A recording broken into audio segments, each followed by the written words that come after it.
This is just a comparison between two militaries. On paper, Iran far outnumbers Israel in terms of active and reserve personnel. Iran is a much bigger country than Israel, 86 million people to Israel's 10 million people. So the Iranians have got 960,000 personnel. Israel have got 634,000. So let's look at the attack capabilities. Now, first, Israel's weapon of choice. Of course, there are its fighter jets, the F-15, the F-16 and the F-35. Very stealthy. The F-35 can get through radar defenses undetected. Very, very useful weapon system for the Israelis to operate. The Iranians, they operate much older Russian jets, and they've lost some of them. They don't work as well. It was reported that Iran has lost pretty much all its jets when first night of attack. So when the operation started, the first thing Israel went after was the Iranian jets and the air defenses. And they include the Shahed 136 that we've seen much of in Ukraine, the Imad, the Khorram Shah, big missile, but this one, the Fatah. There's a whole family of Fatah missiles. They work. The most modern versions of them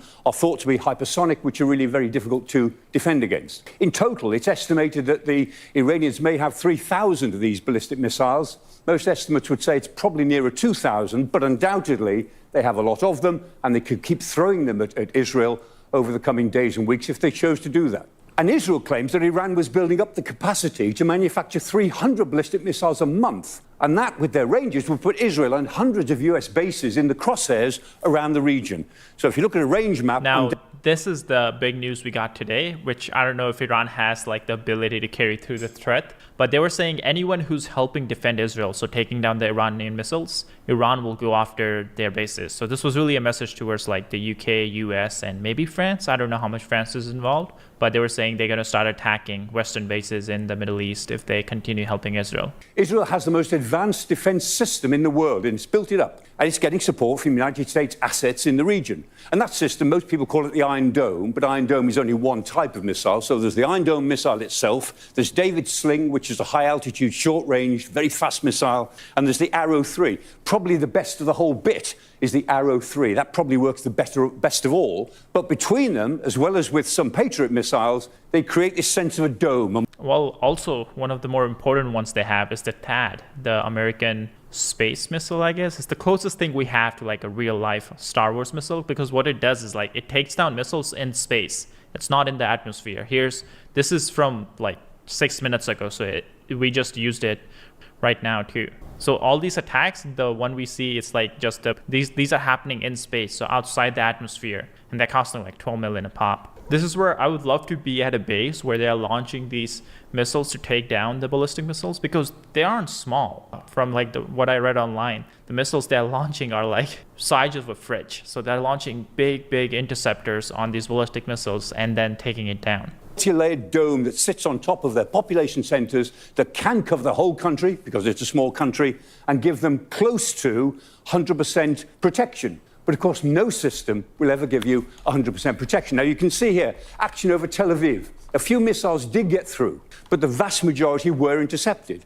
But no system is ever 100%, because any system can be overwhelmed with sheer numbers. And in that respect, we know that Iran does have the numbers. But in contrast, Iran's air defenses are older, they're weaker, and they've been badly hurt. And they're Russian. By Israel already. Now, the IDF have actually looked at some of these systems. The S-300, an old Russian system, doesn't work that well these days, if you know where it is. The F-15 and the Tactical Hunter. They're okay, but they're quite old. And the IDF has released these images of them attacking Iranian surface-to-air missiles near Tehran. And there they are. If they can spot them, they can destroy them.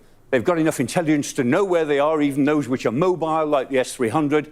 Once they've spotted them, then effectively they're dead if the Israelis decide to go for them. Finally, Israel has the one thing that they don't want Iran to have: nuclear weapons. The Jericho 2, which is a nuclear weapon, a tipped missile. The Israelis will never confirm or deny whether they have nuclear weapons, and they deny that they are running a nuclear program in this way, but we all know. So I'm seeing it too. So the most recent strike that just happened 10 minutes ago, apparently that was from Yemen. I did not know they had ballistic missiles, but it's saying it made impact in Tel Aviv.